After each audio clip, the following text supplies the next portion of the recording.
Día 12 de mayo. El siervo de Dios, Balbino del Carmen.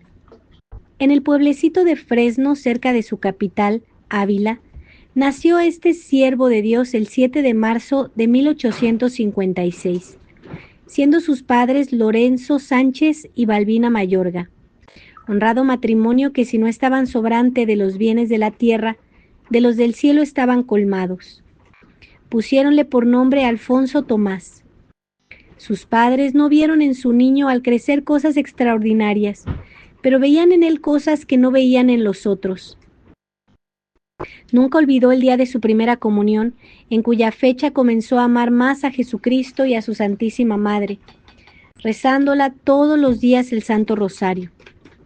Al levantarse todos por la mañana, su cristiano padre dirigía el ofrecimiento de las obras, leyendo acto continuo algún punto de meditación sobre la pasión del Señor, el cual meditaban por espacio de un cuarto de hora, y terminado daban principio a los quehaceres ordinarios. A la edad de 11 años, recibió el sacramento de la confirmación, caminando desde entonces de virtud en virtud. Su padre ejercía el oficio de sacristán y su hijo el de monaguillo, que lo hacía angelicalmente. Siempre que podía se quedaba en la iglesia acompañando a Jesús sacramentado. Si los otros niños faltaban al respeto en la iglesia, era la única vez que los acusaba para que sufrieran corrección. En la misma iglesia, como sitio más seguro, guardaba unas disciplinas con las que castigaba su inocente cuerpo. Por sus buenos modales y por su piedad, la gente del pueblo le buscaba para que les leyera las vidas de los santos, ocupación que invariablemente observaba en casa de sus padres todas las noches. El niño Alfonso era en su aldea un ejemplar. En unos exámenes públicos que, con asistencia del gobernador de la provincia, efectuaron los niños de Fresno, se llevó el premio honorífico el niño Alfonso. Sus padres, en 1879, llevaron a su hijo a presenciar las fiestas de la Santa a Ávila. Y al regreso, decididamente, dice a sus padres que él quiere ser fraile como los frailes de la Santa. Para probarle, trataron de disuadirle, pero él siempre permanecía en su intento. Se hizo público en el pueblo su deseo y los otros niños le sacaron coplas para zaherirle. Pero él, sin inmutarse, les decía: sí, sí, decid lo que queráis. Desde entonces, todos los domingos iba a la Santa para confesarse y comulgar, y su madre le entregaba unos cuartos para que desayunara, e íntegros se los devolvía a su regreso. Sus padres le pusieron a estudiar el latín con el párroco de Muñopepe, distante 6 kilómetros, y en los 3 años que le duró la clase lo mismo, en los días duros del invierno que en los calurosos del verano se les anduvo a pie sin faltar. Impuesto en el latín, en 1881 ingresó en la orden en el noviciado de Larrea, tomando el nombre de Balbino del Carmen. Al despedirse de su madre, ésta lloraba y el animoso joven le dice: no llore, madre, no llore, que el que consigue lo que desea tiene la dicha completa. El 29 de enero comenzó su noviciado, del cual se puede afirmar que no salió nunca, ya que todos los días de su vida los ajustó a observar escrupulosamente todas las leyes, fundamentando su perfección, no en hacer cosas extraordinarias que llamaran la atención, sino en la labor cotidiana y no interrumpida de las más exquisitas virtudes. De aquí la observancia que tuvo en las más pequeñas ceremonias, su pronta obediencia, su humildad sin afectación, su caridad y bondad en palabras y acciones, su pobreza, su desprendimiento de las criaturas y su pureza de alma que le hacían estar recogido en Dios y mortificado en sus actos. Pasado el año de noviciado, hizo su entrega completa a Dios por medio de los votos religiosos, siendo trasladado en el mes de febrero al Colegio Filosófico de Burgos. La presencia de Dios habitual en él no fue interrumpida, por lo que pronto sus condiscípulos echaron de ver los dones celestiales que su alma atesoraba. Más que estudiante, daba la sensación de ser fervoroso novicio por su exactitud en la obediencia, por su modestia y por la práctica de sus virtudes monásticas. Después pasó a estudiar la teología al convento de Alba de Tormes y terminada fue ordenado de sacerdote.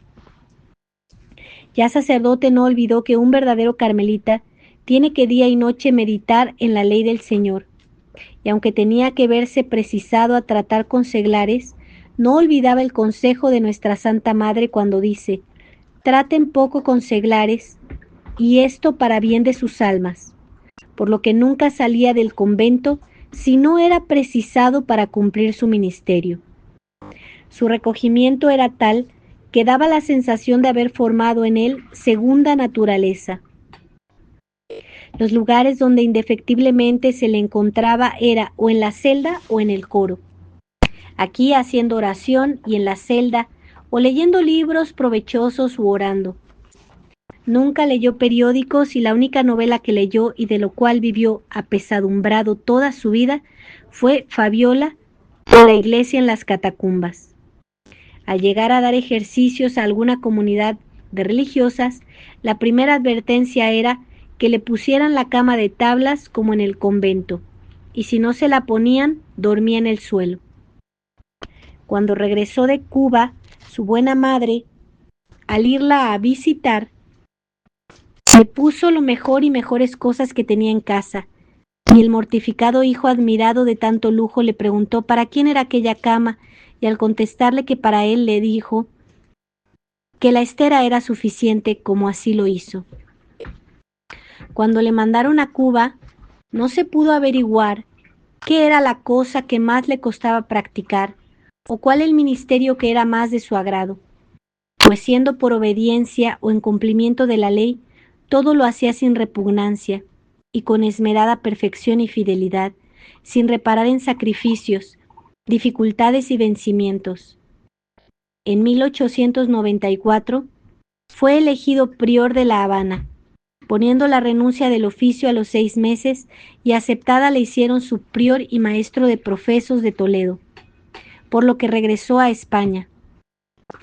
Tanto cuando fue elegido de maestro de novicios en diferentes ocasiones, como de maestro de profesos, se esmeró en que la juventud a él confiada se empapara del espíritu carmelitano, enseñándoles más con el ejemplo que con las palabras, siendo el primero en la más estricta observancia, y que no llevaran vida rutinaria, sino vida de amor, y que por amor de Dios practicaran con alegría lo que habían profesado.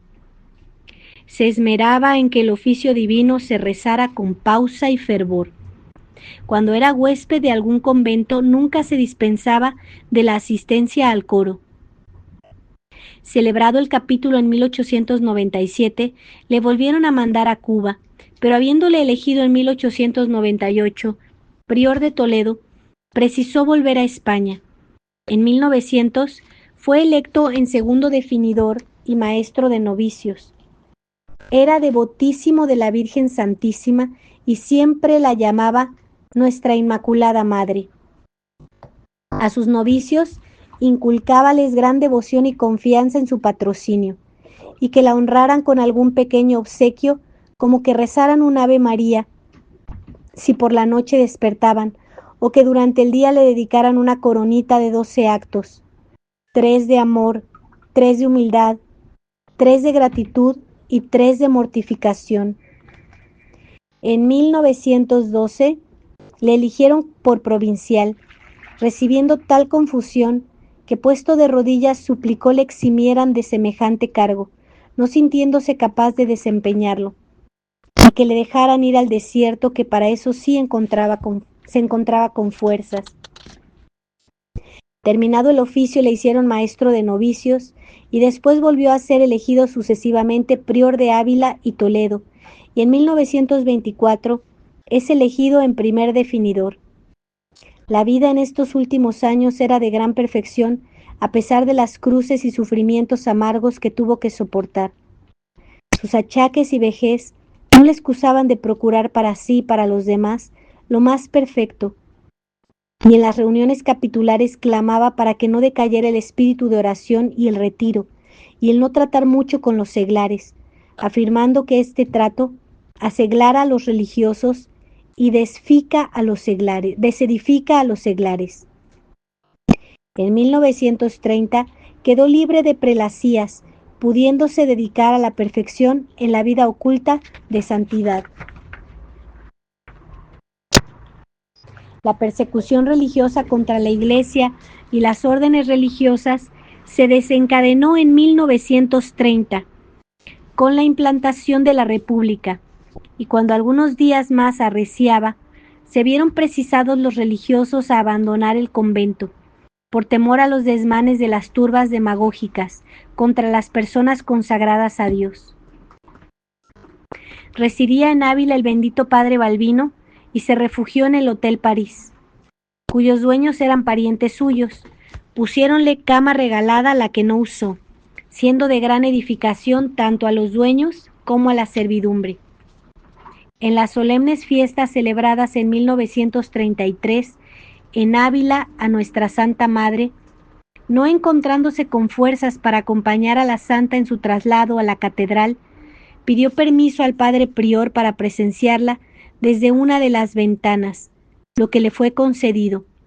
Pasadas las fiestas, el agradecido padre fue a la celda del padre prior para manifestarle su agradecimiento al permiso concedido, y a la vez le dijo, suplicándole reserva, que al regresar la procesión con la imagen de la Santa, le había dirigido una mirada tan de madre que le había electrizado y que había oído interiormente: no tengas pena por no haberme acompañado.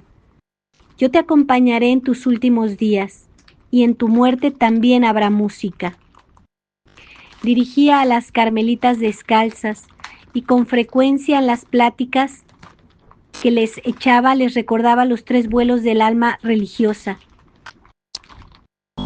El primero, desde el mundo al claustro.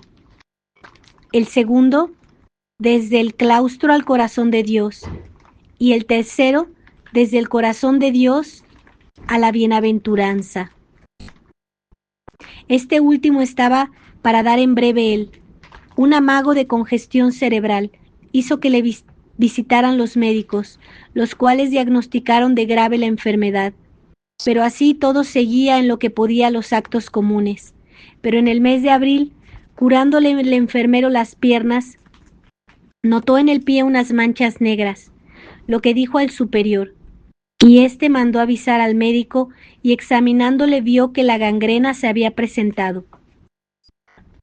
Aún así, con gran trabajo, continuó celebrando la Santa Misa hasta el día 4 de mayo, en que la enfermedad se había apoderado ya de todo él, siendo los dolores horribles, aunque su paciencia era más admirable.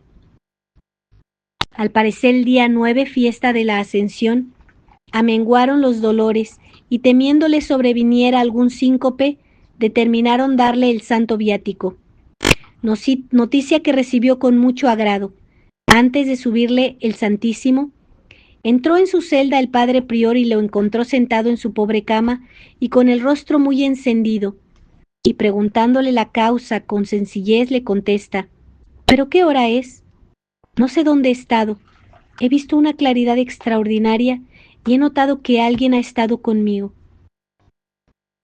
Ya estaba cercano a la muerte, y un padre le pregunta si era duro resignarse en aquel trance, a lo que contesta que para un religioso que desde el noviciado le han enseñado a dejarlo todo, absolutamente todo, en las manos de la providencia, no era difícil, pues el religioso no debe de considerar qué es lo que el Señor nos manda, sino que únicamente que es Él, que es su divina voluntad quien nos lo envía, y en todo decir con Él: fiat voluntas tua.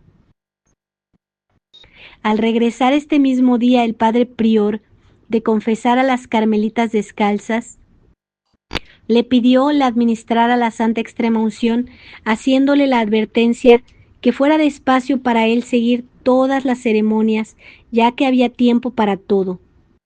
El 10 llegó el padre prior de Segovia, su condiscípulo, y al entrar en la celda entablan el siguiente diálogo: ¿cómo se encuentra, padre Balbino? Ya ve, esperando lo que Dios nuestro Señor tenga dispuesto en su divina providencia y en su voluntad santísima. ¿Está vuestra reverencia tranquilo o necesita alguna cosa? Estoy tranquilo y no necesito nada más que me encomiende al Señor. Ya sabe que esto siempre lo he hecho, pero ahora lo haré más especialmente para que el Señor le conceda la salud si le conviene, y si ésta fuera el último tiempo de su vida, para que consiga una santa muerte. Gracias por todo y que en todo se cumpla la voluntad de Dios. Haga muchos actos de amor de Dios y de confianza en la bondad y misericordia de Dios nuestro Señor y de nuestra Santísima Madre del Carmen. Les amo y en ellos confío. La última vez que recibió a Jesús sacramentado con el fervor de un ángel fue el 11 de mayo. A las 12 tocaron la campana para el rezo del Regina, que con devoción seráfica rezó, y después entró en estado preagónico. Por la noche, aunque ya a petición suya le habían hecho la recomendación del alma, de nuevo se la hicieron.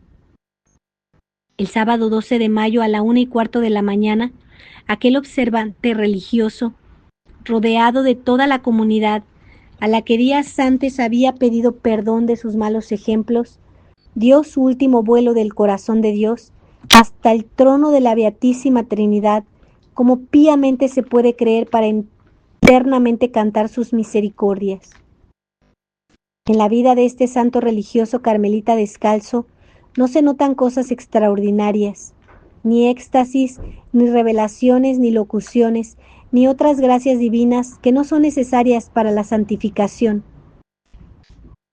Se perfeccionó en la vida ordinaria, pasando muchas veces sus meritorias acciones desapercibidas aún para los mismos religiosos que con él convivían.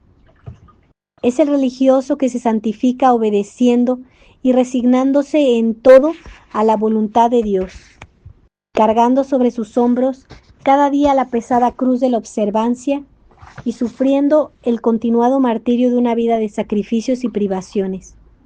Acaeció su muerte el 12 de mayo de 1934, cuando contaba 78 años de edad y 52 de carmelita descalzo.